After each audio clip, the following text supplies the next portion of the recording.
Tarot में जैसे कई बार लोग बोलते हैं कि एस्ट्रोलॉजिकल एस्पेक्ट्स नहीं है, या और भी बहुत सारे प्लैनेट्स वगैरह भी ठीक से नहीं है, ये वो बहुत चीजें बोली जाती हैं। जनरली क्या होता है, जब आप वेस्टर्न मेथड से सीखते हैं तो वेस्टर्न मेथड में प्रॉब्लम ये होती है कि वो लोग कोई प्लैनेट उसको बता भी देते हैं, किसी न किसी एक ज़ोडिएक से उसको वो लोग जोड़ भी देते हैं।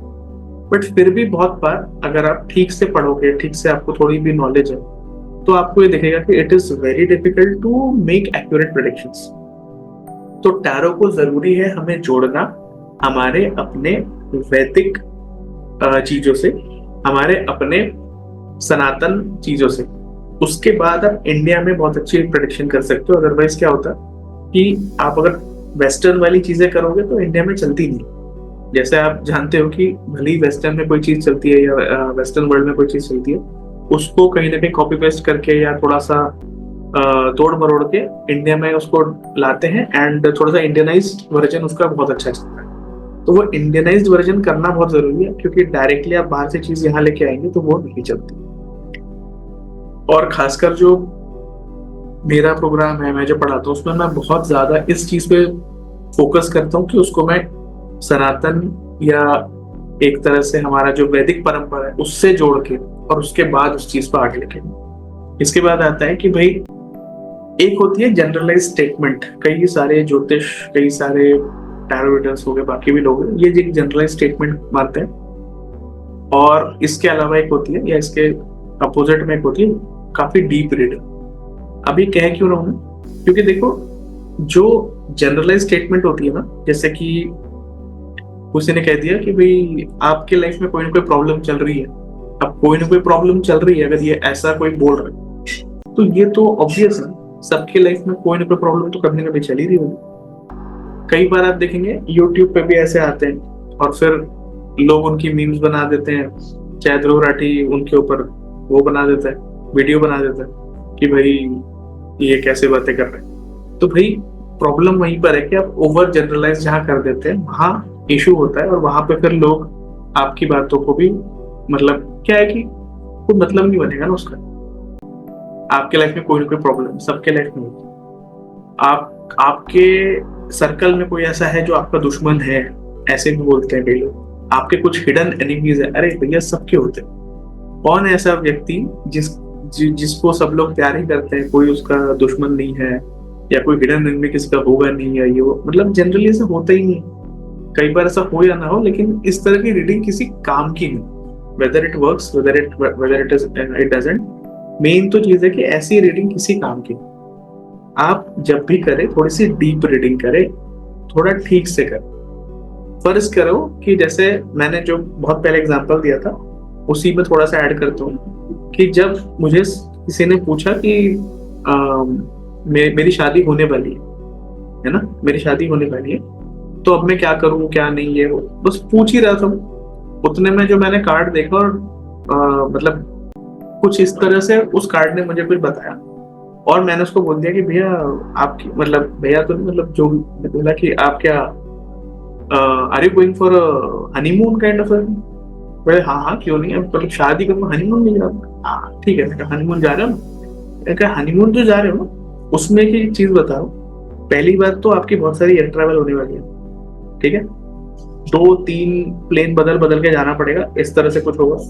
हो सकता है इनिशियली, मतलब हो सकता है प्लेन छूट जाना, कहीं प्लेन का कैंसिल हो जाना, यानी फ्लाइट कैंसिल हो गई, फ्लाइट छूट गई, कुछ भी ऐसा हो जाना, या आपका ऐसे किसी चीजों की वजह से आपका जो ओवरऑल एक्सपीरियंस है उस पर कट लग जाना। जैसे कि 7 या 8 दिन का आपने सोचा होगा, मे बी 6 नाइट 7 डेज या ऐसा कुछ, तो वो कट के ना छोटा हो सकता है। तो मैं बोलूंगा, या मेरी एक सजेशन है कि आप 2 महीने या 3 महीने रुक जाए, उसके बाद अपना हनीमून प्लान करें। अगर उस टाइम पे आप प्लान करोगे 2-3 महीने 4 महीने रुकने के बाद, तो आपको बहुत अच्छी लोकेशन भी मिलेगी, और हर चीज जो हनीमून के साथ आपको चाहिए, जो basically you want to create your moments and this and that, वो सब आपको मिलेगा। बट ये वाला टाइम मत चूज करो। तो अब क्या होता है जनरली कि लोग बोलते हैं यार ये तो कुछ भी बोल रहा है, तो वैसे ही उसने मुझे बोला यार ये तो कुछ भी बोल रहा है, खामोखा ही बोल रहा है।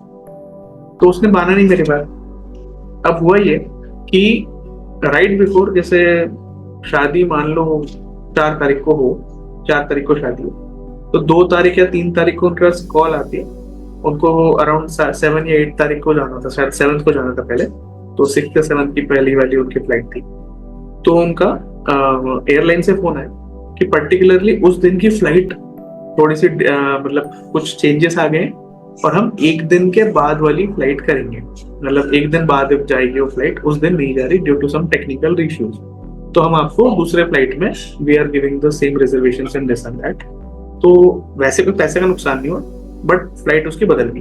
ठीक है, अब फ्लाइट बदल गई, उसके बाद हुआ कि चलो एक दिन इधर हो गया, कोई बात नहीं, होता है। फिर वो जब गया वहां पे एयरपोर्ट पहुंचा, एयरपोर्ट पहुंचने में शायद कहीं लेट हो गया, कुछ हो गया, उस दिन की उसकी फ्लाइट छूट गई। अब जब घर आया तो सबसे पहले उसने मुझे कॉल किया, जो मैं कह नहीं रहा था आपसे कि सबसे पहले मैंने एक एग्जांपल दिया था कि किसी ने मुझे कहा कि आपने जो दिया प्रेडिक्शन वो किसी और ने नहीं दिया और वो सही भी हुआ। तो ये वही वाली कहानी थी, थोड़ा सा भी मैंने इसमें ऐड करा है, उसके पहले मैं सोच रहा था कि आई वुड स्किप। तो उसने बताया कि आपने ये बताया था, ये हुआ है। अब क्योंकि एक दिन हमारी फ्लाइट लेट हुई उस कारण से और दूसरे दिन हमारी फ्लाइट छूट गई, तो अब हमारा हनीमून अगर हम जाते भी हैं तो सिर्फ 4 दिन या 3 दिन का ही रह गया, तो 3 nights 4 days टाइप का ही रह गया, जहां हमारा वो 6 या 7 days का होने वाला, तो ऑलरेडी बहुत छोटा हो गया। तो क्या हम जाए या ना जाए? मैंने कहा अब क्यों पूछ रहे हो, अब तुमने इतने बार इतना रिजर्वेशन करा लिया, सब कर लिया, मैंने तो पहले ही बोला था कि मत करो। अब ठीक है, तुम्हें जाना ही है और अब इतना मन बना हुआ है और अब इतना बुरा हो गया कि इतना, मतलब you must be very feeling very bad. So एक काम करो, आप शांति से जाओ, अब नेक्स्ट डे की फ्लाइट बुक करो और जाओ, क्योंकि जो होना था वो तो हो चुका, अब वो 3-4 दिन का ही होना है, वो तो वैसे भी होना था, तो कोई बात नहीं। मैंने कहा जाओ, आप आराम करो।